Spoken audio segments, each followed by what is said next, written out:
Ya, tanggal 21 Maret kemarin diperingati sebagai International Day of Forest alias Hari Hutan Sedunia, di mana peringatan ini telah berjalan sejak tahun 2012 yang lalu. Di tahun 2012, Resolusi Perserikatan Bangsa-Bangsa menetapkan 21 Maret sebagai International Day of Forest atau Hari Hutan Sedunia. Penetapan ini dilakukan untuk meningkatkan kesadaran manusia akan pentingnya hutan dalam keseimbangan siklus kehidupan di bumi. Hutan yang menutupi sepertiga daratan akan menyimbangkan kadar oksigen, karbon dioksida, dan kelembapan udara. Tapi sayangnya nih, luas hutan di dunia terus berkurang akibat pembalakan liar.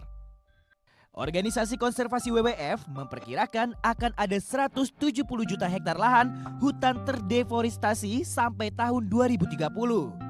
Sedangkan di Indonesia, laju deforestasi hutan mencapai 1,1 juta hektar setiap tahunnya. Ini membuat Indonesia masuk dalam urutan kelima negara dengan pengurangan hutan terbanyak sepanjang tahun 2001 sampai 2014. Dengan total 18,5 juta hektar lahan yang telah tergusur oleh pembukaan lahan.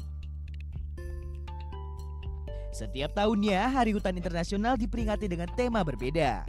Tahun ini peringatan Hari Hutan mengusung tema Forest and Education. Banyak negara menandai Hari Hutan dengan mengorganisir penanaman pohon serta mengampanyekan tagar International Forest Day di media sosial.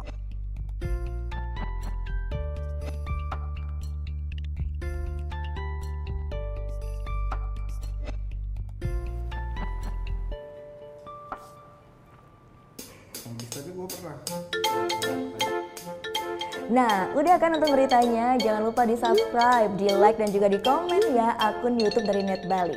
Terima kasih udah subscribe. Yang belum, jangan sampai lupa. Di sebelah sini nih. Subscribe.